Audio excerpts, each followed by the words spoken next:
Welcome to episode 9 of Resetter TV. So what I love about this interview is we're going to talk about the emotional side of keto. So if you're not familiar with Drew Manning, you are in for a treat. This man has been through quite a journey with his own health. He put himself under some really stressful circumstances to try to understand the emotional side of eating and the emotional side of fitness.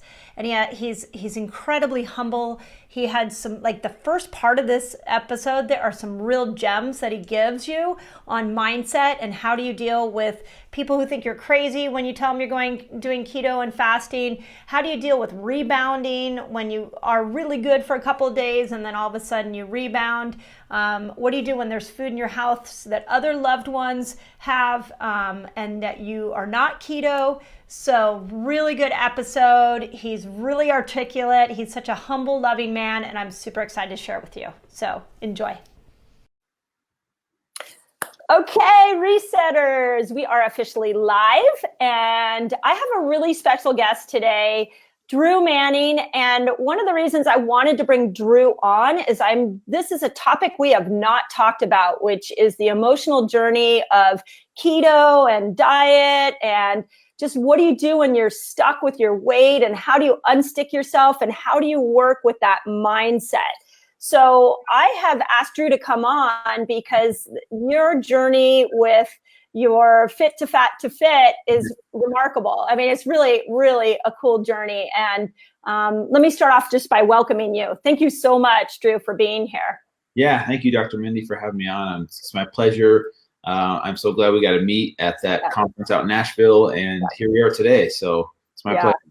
Yeah, and so I want you to tell a little bit about your journey. And one of the things that I'm, total transparency, I heard about your story years ago. Yeah. And the first thing I thought was like, this guy is crazy. And then the second thing I thought was like, how cool that you would want to get into the mindset of your clients. So it was just really fascinating what you actually did to your body and how it helped so many people. So why don't you start off by just talking about what did you do? What does fit to fat to fit mean? And what did that journey look like? Yeah, so what's funny is today's actually the 8th anniversary of when I started. May 7th, 2011 was the day that I embarked on my fit to fat to fit journey. So today's a very special day for me. So here's the thing, going back to that day in time, at that point in time, I had never been overweight in my entire life. I grew up in a family of 11 brothers and sisters. I played football and I wrestled from a very young age. So I was always very active, and I never once experienced what it was like to be overweight. Well, in 2009, I became certified as a personal trainer. So I started training clients, and here I was, someone who had never been overweight, trying to help people who had been overweight the majority of their life. And there was an obvious disconnect because for me, in my mind, it seemed so easy to lose weight. It's like, okay, here's your meal plans you follow, here's your workouts, you do it, and you see results. And my clients would give me excuses. Like, I was really sore, so I didn't get that workout in like he told me to, or, I was having a stressful weekend and kind of reached for that soda and I gave in. And for me, I was like, I would get frustrated. Like, why don't you stop doing it? It's not that hard. Right. For me, it seemed so easy. But for them, it was hard. And they would tell me, Drew, you don't understand what it's like. For you, it's always been easy. And for me, it's really hard. And so I was thinking of ideas of how I could better relate to my clients. And I'll be totally honest with you, this crazy idea of me getting fat on purpose entered my mind, and it made sense for me. It felt like a calling, something I needed to do, which was crazy because I'm like, why would I do that to myself? But anyways, to make a long story short, I ended up doing fit to fat to fit, 6 months of gaining weight. So no exercise, ate a standard American diet, which we can get into what that food entailed. And then for 6 months, I gained 75 pounds in those first 6 months of pure fat. There was no exercise, so it wasn't like I was bulking up on a bodybuilding, regimen. And then the next 6 months, I had to walk the walk and show people how to lose the weight.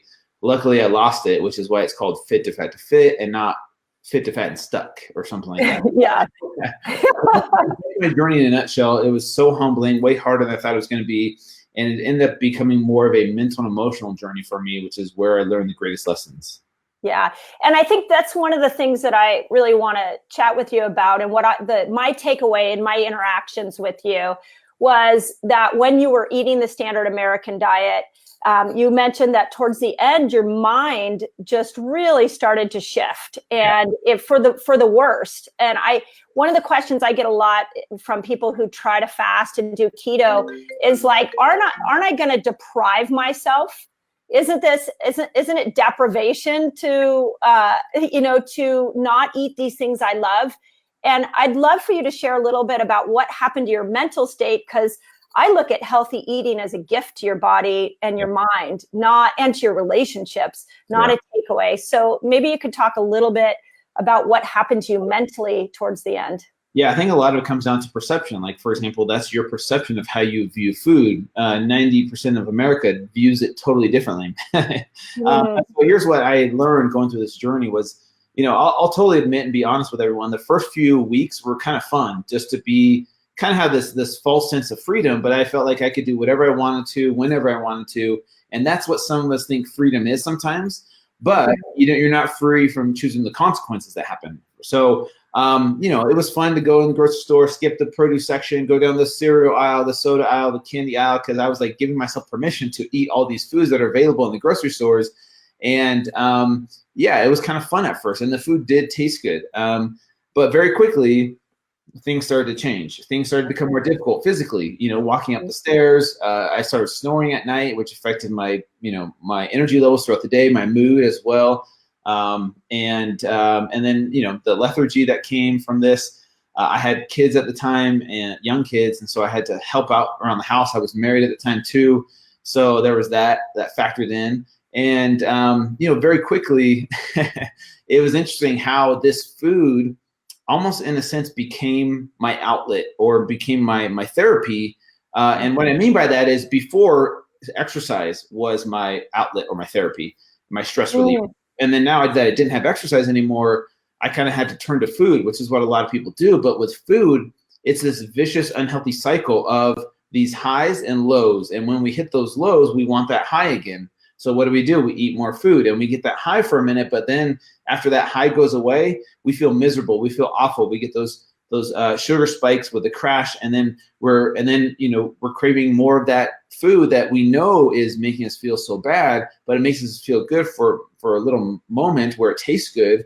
But then we know that that's what's causing this vicious cycle. So it was crazy for me to go through this, even though I hadn't eaten this way my entire life. For 6 months, I was letting myself eat this way. And it was crazy how it affected me mentally and emotionally. The other thing was, my identity was based on my body, right? So I grew up my entire life in shape. And that was part of my identity. Once I lost that body and got this other, fatter body, I freaked out. I didn't know who I was. I wanted to go up to strangers and tell them I wasn't really overweight, that this was just an experiment, and like, go to my website, you'll see my before picture. And I didn't know how to deal with being overweight. I would cover up in front of my wife at the time. Stepping out of the shower, I didn't want her to see me naked. I didn't want to see myself naked. And this journey became way more of a mental emotional journey than anything else. And the food was so interesting because that was the culprit of it all. But I saw towards the end why people get stuck there. It becomes so comfortable, even though you're uncomfortable being overweight and in your own skin, right? You're uncomfortable with what your body looks like. The idea of change, exercise, eating healthy, maybe feeling hungry, feeling sore from working out, that kind of uncomfortableness causes people to not want to change because they know that that's going to hurt. So they stay stuck in this kind of quote unquote comfortable area, even though they're uncomfortable with what their body looks like. It's more comfortable to stay over here than it is to actually make a change and do the hard work. Yeah, the unknown, you don't know what life would be like. And if I think your identity, and it really, your identity could be your fitness, or maybe your identity is your disease or your condition. And when you come to these protocols like keto and fasting, it's really scary because you're going to have to take a step out and realize that you're going to change your identity in this process, even if it's for the better. I think that is such a key point. And sometimes what I see with people is they don't even realize that they have that identity connected with their condition. Yeah. So that's beautiful. The other thought I had as you were speaking, so I grew up in a family where my mom did, oh, you had a rough day, why don't sit down, I'll cook you a meal. Yeah. she made me a healthy meal, but what I learned was if you're not happy, eat. That it's a state changer. So what I had to get a hold of in my 20s was, wait a second, I'm eating, and in the moment, yes, I feel better, but a day later, a couple of hours later, I feel horrible. I feel upset with myself, the guilt, the anger. So talk a little bit about that, because I know then you did the reverse. You lost it all. Yeah. And now you take people through this journey. But if I'm somebody who's stuck with my food habits, I know it makes me happy. How do you start to create new habits that can make you happy? Yeah, that's a great question. And so, a lot of people fall into this category of emotional eating, where they eat their emotions. They eat when they're sad, they eat to celebrate when they're happy, they eat for birthdays or holidays. Our society and culture is surrounded by food. And, for example, your mom, she was trying to show you love. Like, she wanted you to feel better. So what do I give my child to make them feel better? Food makes people feel better. And so, I don't blame, parents or anything like that, because, they don't know any better. But I think what it came down to for you was that level of self-awareness, knowing that you are falling into this category, this habit of continually, feeding your emotions. And once you become aware of that, then you can kind of at least first start to make those first steps of, okay, how do I change my situation? And there's a great book called Willpower Doesn't Work by Benjamin Hardy. Great book for anyone that's tried to willpower their way through changing their eating habits. It's not just focused on that, but any habits in general. The problem that humans have is we try and willpower our way through things, but willpower works for a small percentage of people, very small percentage. The thing that he talks about in the book is we are very good at adapting to new environments, right? If you put a human in, in the cold weather, they'll find a way to adapt to that environment. If you put them in hot weather, they'll find a way to adapt to that environment. Humans are great at adapting. So the key isn't to willpower your way to never touch, sugar again, or never touch unhealthy food again. It's finding ways to change your environment, and then you adapt to that new environment. And then it's easier to follow that lifestyle, whatever it is that you're trying to do. So for example, for me, one of my favorite foods was Cinnamon Toast Crunch on my journey of gaining weight. And if you've ever had that, you know how good it tastes. Or any cereal, just think of any sugary cereal, that we give to kids. And, kids love that stuff. But I know for me, if I go into my kitchen right now and there's a box of Cinnamon Toast Crunch, that for me is one of those trigger foods where I know that I will probably just eat the whole box, because I don't want to have just I don't want it to stay there for, days or weeks. I want to get rid of it as soon as possible. So for me, I know that I can't have it in the house. And so if you are an emotional eater, you have to realize you're also a person of convenience. And so if the unhealthy food is as convenient as walking to your pantry or your cupboard or your fridge, and it's there, you're going to have a moment in time where you're going to be stressed out, or some type of emotion is going to come up where if it's just right there, it's going to be so easy to grab it. And so if you don't have that food in the house, most likely you're not going to go drive to the grocery store, go out of your way to pick it up, bring it back home and eat it. Most people don't do that. And so if you can change your environment at your house first and foremost, then you can adapt to that new environment. And if all you have is healthy food, then that's what you're probably going to end up eating. Even if it is healthy right now, and like, for example, you were feeding your emotions with healthy food, which is a step in the right direction from someone that's eating their emotions with unhealthy food, but at least, you're making a step in the right direction. I think sometimes we put pressure on ourselves to be perfect. And if we're perfect, then we feel the guilt and the shame. And when we feel that guilt and the shame, we beat ourselves up. We feel like we're unworthy. We feel like we're less than. And then we just repeat that cycle where we try and willpower our way to be perfect again. But we're human. We're going to make mistakes. And it's finding ways to get rid of that guilt and shame. So changing our perception of what food is. When did we give food this power over us to, make us feel guilty or ashamed? That's the question we need to ask ourselves. Yeah, you just said it perfectly. I always say that because with the Resetter group, we do 5-day fasts. We do all different kinds of fasts once a month. And every once in a while, I'll see somebody get on there and they'll be like, oh, I messed up. I didn't do it. And I always say there is no such thing as a failed fast. Yeah. If you've gone only 12 hours before without food and now you're doing 13, that's amazing. That's great. So there is this thing around food where we do tend to beat ourselves up. And then my other thought as you were talking is, what do you do? And I know there are people are going to ask this question. I can keep the food out of the house, but what if I have like a spouse that loves cinnamon crunch and is like, no, you're not taking that out. I'm going to keep it in the house. And now you have to battle with a disconnect within your own home. Have you seen that with the people you coach? Yes, and this is a very difficult situation because obviously there's a strong bond between a significant other, and you love that person, but also they are their own individual and they can make their own decisions. And so sometimes we want to control that person to do what we want. But if it's not right for them at the moment, or they don't want to make that change, it's going to cause a lot of discord or arguments, possibly, if you're like, hey, I need you to do this for me, and they're refusing to. I think it's a really hard conversation to have, but it's a conversation that needs to be had. But it's not so much what you say, it's how you say it.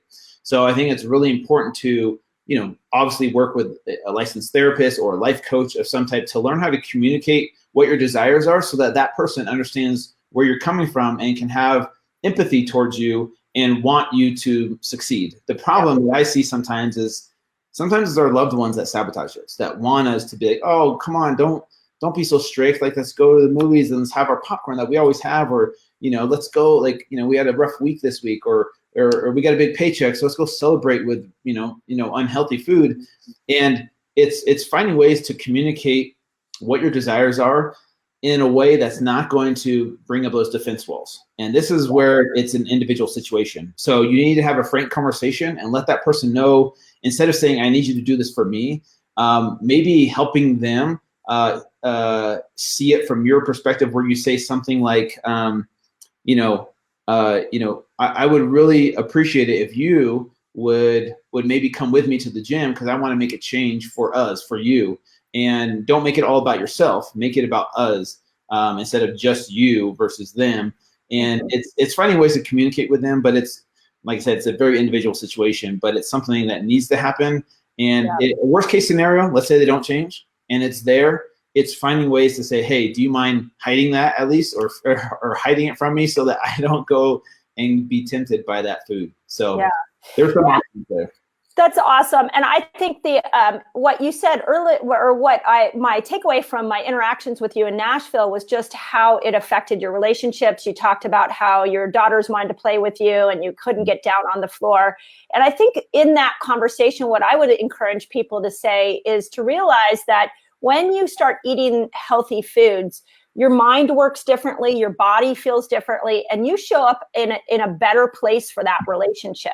Yeah. So if you can have a frank conversation that you're trying to move yourself to a place where you can be a better spouse, a better parent, by using food as a tool to be a better person, then that you may have a different response from your spouse, as opposed to, oh my gosh, why do you bring that, yelling, and why do you bring that food in the house? That's never going to work. Yeah. You really need to come from a heart space. So I think that's brilliant. Yeah. Okay. So here's another question I had. And again, total transparency from listening to your first story years ago. The first thought I had was, well, it's easy if you were fit and then you gain 75 pounds and you try to lose it again because you have muscle memory. You already were fat adapted. And so what about the person that is coming to this information, coming to keto, coming to fasting? They want to try it, but they don't remember the last time they had a body they loved living in. Yeah. How do we help that group of people? Yeah, that's a great question. So two things. One is it comes back to, our identity. So for someone in that situation, their identity for them is based on what their bodies look like the majority of their life, which is probably overweight or, something they didn't like. And society taught them from a very young age that it's not okay to look like that, right? So they've grown up with a lot of guilt and shame, which is totally different than my situation. And I'll be the first to admit that I have no idea exactly what it's like for that person, because I've never lived in their shoes. And having done this for only 6 months, and then I did have muscle memory, I had the knowledge, discipline as a trainer. So my situation was totally different. But I think what I would say to this person, and I've worked with a lot of people in this situation, is to help them change their perception of what health and fitness needs to look like. So what happens is people will look at, someone like me and be like, oh man, I want a body like that. Or they'll look at Instagram models and be like, man, I just want to look like that person. And so their perception is, to be healthy, I need to look like that. Well, to look like that, I have to, go kill myself in the gym. I have to starve myself to death, and it's going to be a miserable journey, but I'm going to try and willpower my way to look that way. And hopefully I look that way and I'll be a success and people will like me and I'll like myself. Mm-hmm. That's a lot of people's perception of why they want to look that way. So if we could change our perception of what health and fitness needs to look like on the outside and realize that your version of healthy is going to look different than my version of healthy.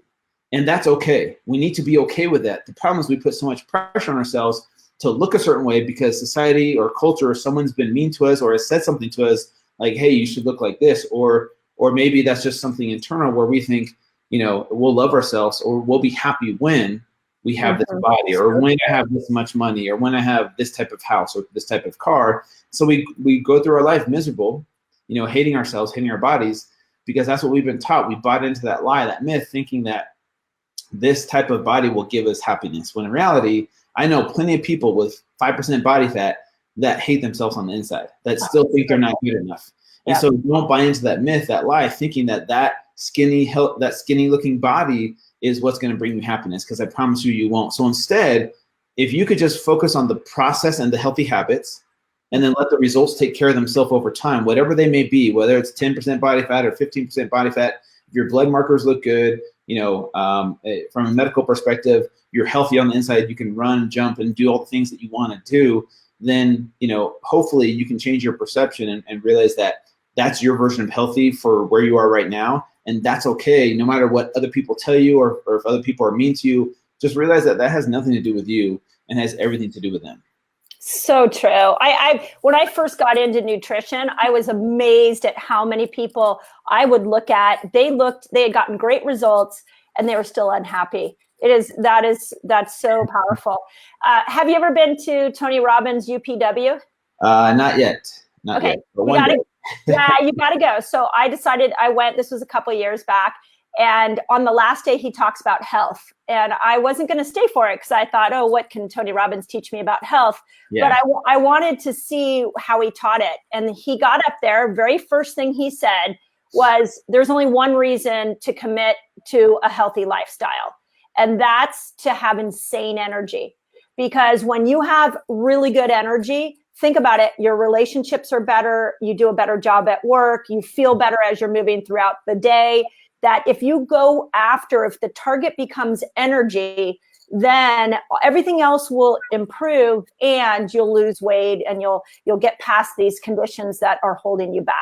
So yeah. I think what I would encourage people is to change your focus, because the focus, if it's always on weight, you're right. You may not hit that place where you find that you love yourself. I mean, you may not love yourself in the skinny body.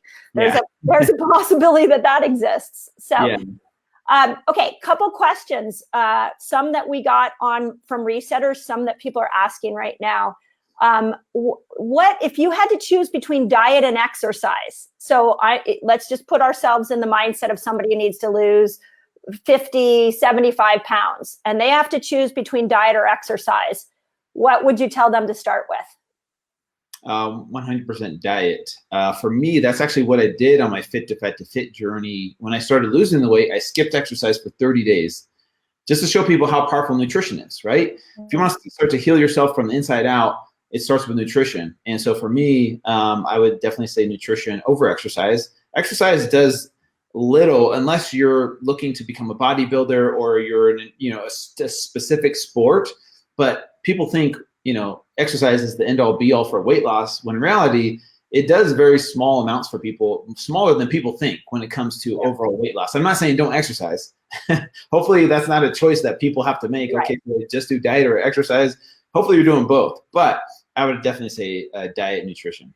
Yeah, I absolutely agree. And, as I've aged and gotten older, for me, exercise is more about mindset and really just keeping my brain in a really good place. So, okay, what about one of the questions people are asking right now is, and let's stay on the exercise. So what if people, especially women, decide that they want to lose weight and they're doing keto, they're doing fasting, and they're lifting weights? Where does weightlifting fit into losing weight? Because a lot of women are scared to lose weight because it just makes, or to lift weights because it makes them bulk up.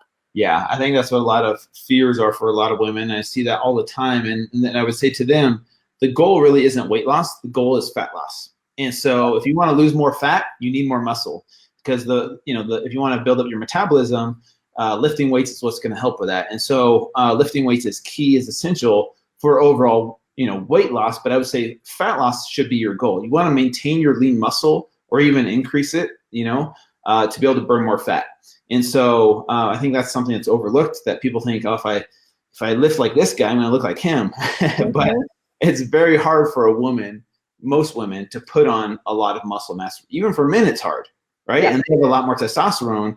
And so for them to put on muscle mass, it's a lot harder. And so for women, it's even harder for them. But I would say lifting weights is so essential, not just for building muscle, but there's so many other health benefits to lifting weights, especially as you age, right? Yeah.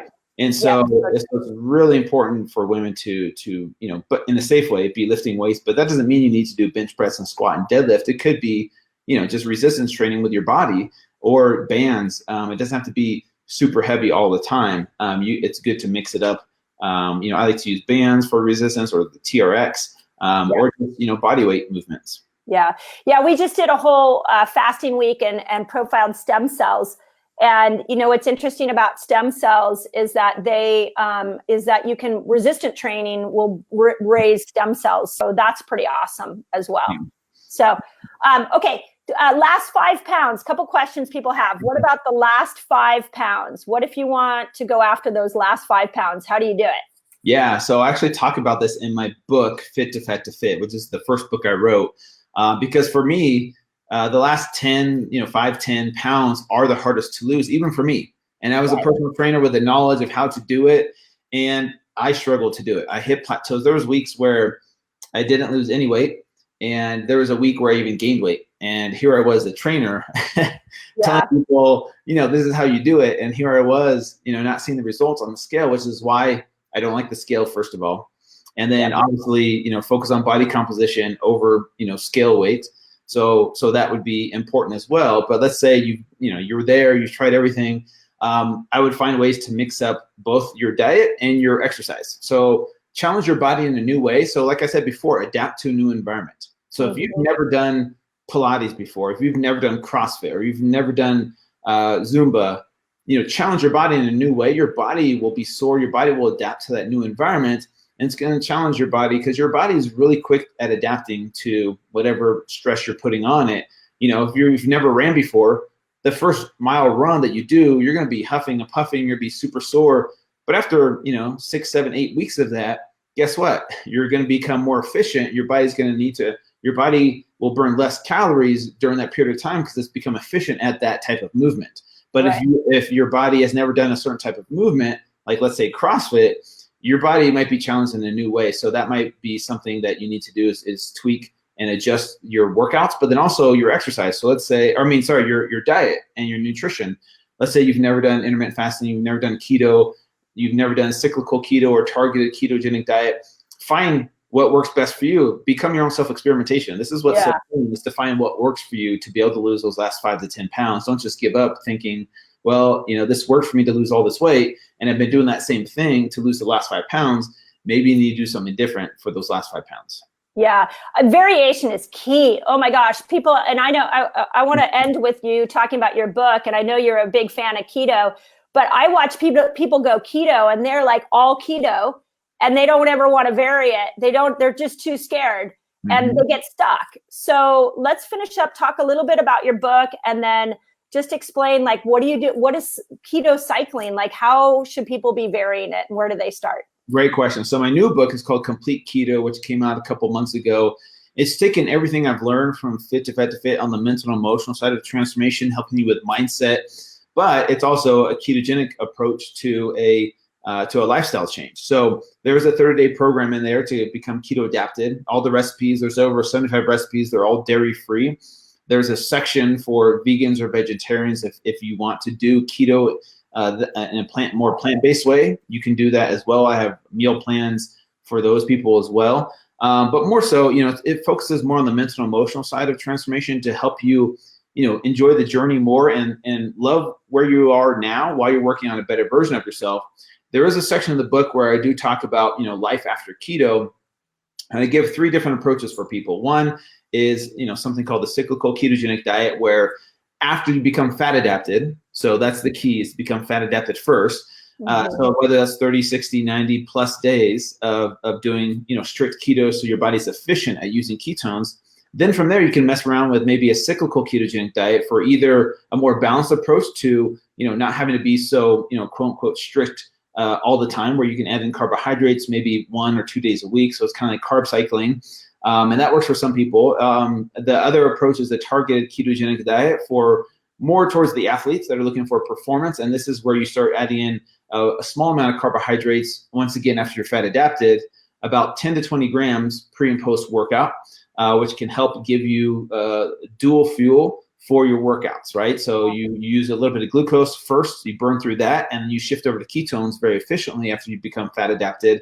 And that's a great approach for people doing glycolytic workouts like jujitsu or CrossFit, sprinting, those types of workouts. And then the other approach is called intermittent keto diet, where you add in, a 30-day, 60-day reset, maybe 2 to 3 times a year. You don't want to stay keto for the rest of your life. Maybe you want to do it, in January, maybe in September, just kind of as a reset. Now, both you and I know that different things work for different people. And this is why it's so important for people to become their own self-experimentation and find what works best for you. So I think the problem that people get into is they go keto, they love it, they've transformed, they feel amazing, and they're afraid to touch a carbohydrate, thinking it's bad, it's evil, almost like a sin. It becomes a religion for them, and they think carbs are bad. They don't have to be bad. It just depends on what you're using it for, what your goals are. And so it's good to learn what's best for your body and realize that what works for you today might not work for you 6 months from now. And that's why it's good to be open to have more tools in your tool belt, and be open to exploring to find, what might work for you at that point in time. Yeah, it's so true. So true. So, okay. So where can people find you, and where can they get this amazing book that you got? Yeah. So Complete Keto is available on Amazon, at Barnes & Noble. You could go to my website, fit2fat2fit.com, and you'll see my book on there as well. And that's with the number 2. So fit, number 2, fat, number 2, fit, that's the name of my podcast. That's the name of my first book. That's the name of my, all my social media handles, Facebook, Twitter, and Instagram are all at fit2fat2fit, and YouTube as well. Awesome. Awesome. Well, thank you. I appreciate this. And I know it's going to help a lot of resetters. And believe me, the conversation that will happen in our group after this is going to be amazing. So grateful for you. Keep me posted. I will. Yeah. Awesome. Thank you, Drew. Appreciate it. Bye.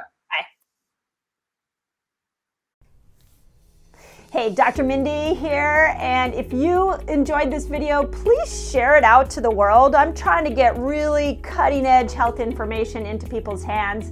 And if you want to see more videos like this, just subscribe to my channel and you'll get updates as to when I go live and new videos that I put out there. Every Thursday, by the way, I do a live video from here and answer your questions. So if there are questions you want me to answer, join me then and I'll make sure that I address them. Thanks. Have an awesome day.